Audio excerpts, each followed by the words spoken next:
قدم قدم پر مجسمے کے ظاہر ہونے کا خوف اپنی موت سے پہلے انہیں قبر میں اتار رہا تھا۔ لیکن جب بابا درویش یہاں آباد ہوئے تھے، گاؤں میں خوشحالی آ گئی تھی، مرجھائے چہرے دوبارہ کھل اٹھے تھے، ان پر دوبارہ رونق آ گئی تھی، لبوں پر اداسی نہ رہی تھی بلکہ مسکراہٹ آ گئی تھی۔ گاؤں والے ہر روز صبح شام قبرستان جاتے، بابا درویش کے قدم دباتے، ان کے اس احسان کا شکریہ ادا کرتے۔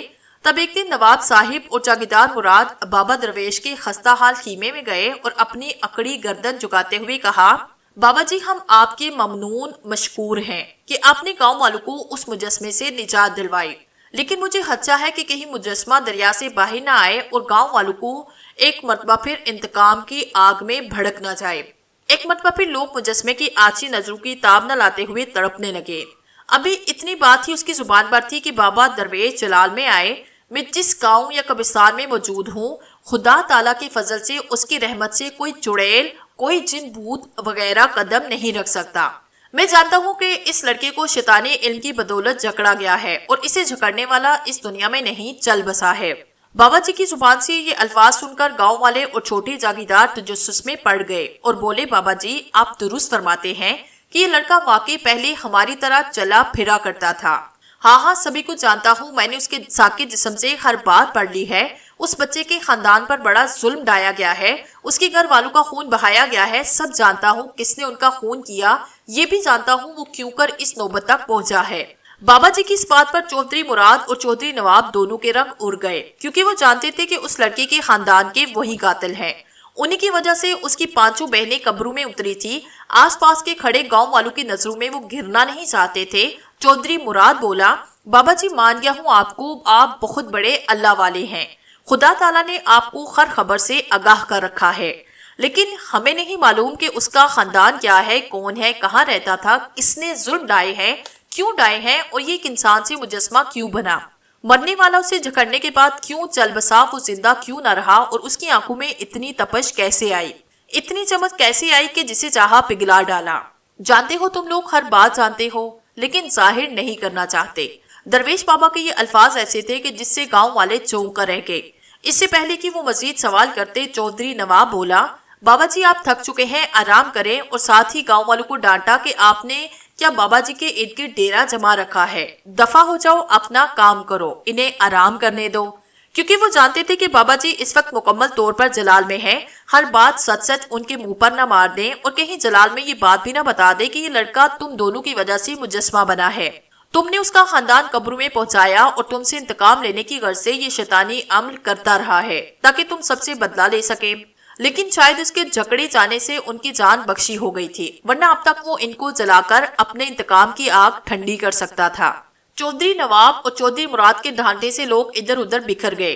تب یہ دونوں بھی دلوں میں ایک طوفان لیے خیمے سے باہر نکلے اور چلتے ہوئے راستے میں بابا درویش کی باتوں کو دہرانے لگے کہ یہ بابا ہمارے لیے خطرہ ہے، اس کی وجہ سے ہم لوگ گاؤں والوں کے سامنے شرمندہ ہونے والے تھے، یہ ہمارے خاندان کے تمام راز ظاہر کر دینا چاہتا ہے، اس کا زندہ رہنا ہمارے لیے خطرہ ہے، اس کی زندگی کا خاتمہ ضروری ہو گیا ہے، مجسمہ اب دوبارہ تو یہاں نہیں آ سکتا کیونکہ کافی دور دریا میں پھینک آئے ہیں، بزرگ نظروں میں کھٹکنے لگا ہے، اس کا چلنا پھرنا قبرستان میں ڈیرا جمانا اچھا نہیں۔ ہاں ٹھیک کہتے ہو تم، جو کچھ بھی کہہ رہے ہو، یہی باتیں میرے دماغ میں بھی گردش کر رہی ہیں۔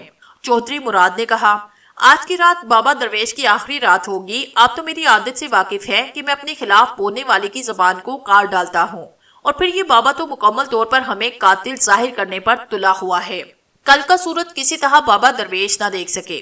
ویسے بابا سے کہہ دینا چاہیے کہ وہ اس قبرستان میں اپنی قبر خود کھودنا شروع کر دے، بہت عزت پالی ہے اس نے گاؤں والوں کی نظروں میں، دن رات میرے حکم پر اس کے ہاتھ منہ دباتے رہے ہیں گاؤں والے، اور یہ باتیں کرتے کرتے دونوں بڑی حویلی تک آئے اور اپنے خاص ملازم کو بلا کر کہہ دیا کہ صبح کا سورج، صبح کا اجالا، صبح کی روشنی بابا درویش دوبارہ نہ دیکھ سکے، اگر وہ صبح کی روشنی دیکھے گا تو پھر رات کی تاریکی تم نہ دیکھ سکو گے، جانتے ہو نا میرے کتے شیروں سے زیادہ پھرتیلے اور طاقت والے ہیں، سمجھے ہو نا میری بات، سرکار آپ جو چاہتے ہیں ویسا ہی ہوگا۔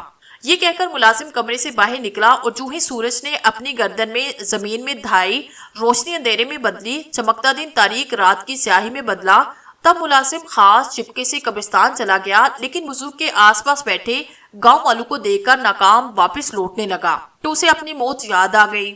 شیروں جیسے پھرتیلے اور تیز کتے نظروں کے سامنے گھومنے لگے کہ اگر میں نے بابا درویش کو قتل نہ کیا تو کتوں میرے جسم کی بوٹی بوٹی گاؤں میں بکھیر دیں گے، میرے جسم کے خون سے اپنے دانتوں کو رنگ لیں گے۔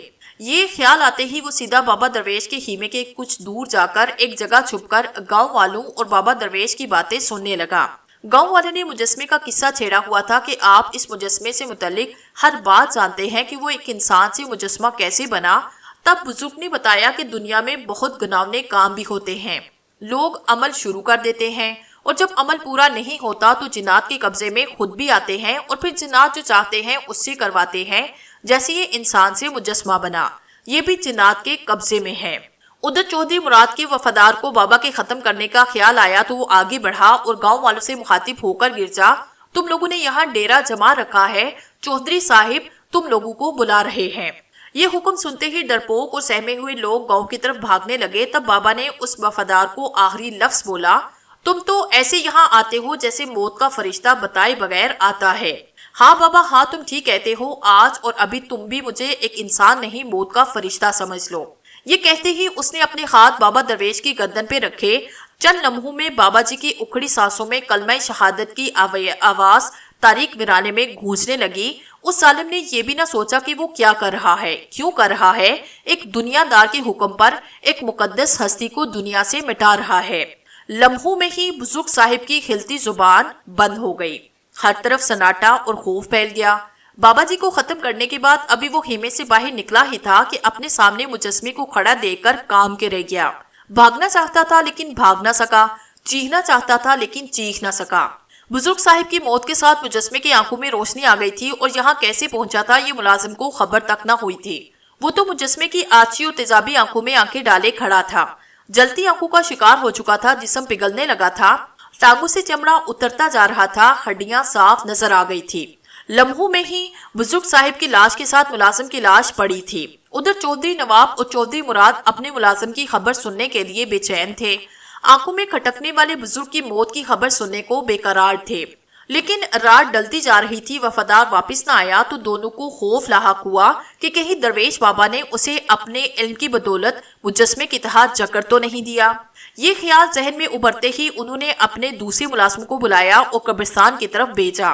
وہ سب اکٹھے قبرستان پہنچے تو وہاں مڑے ہوئے وفادار کو دیکھ کر جہاں کھڑے تھے وہیں ان کے قدم زمین بوس ہونے لگے۔ ایک مرتبہ انہیں اپنے سروں پر ناچتی ہوئی موت دکھائی دی، ایک مرتبہ پھر خود کو موت کے پنجوں میں پایا، لیکن یہ کسی کو خبر نہ ہوئی کیونکہ وہاں مجسمے کا نام و نشان نہ تھا۔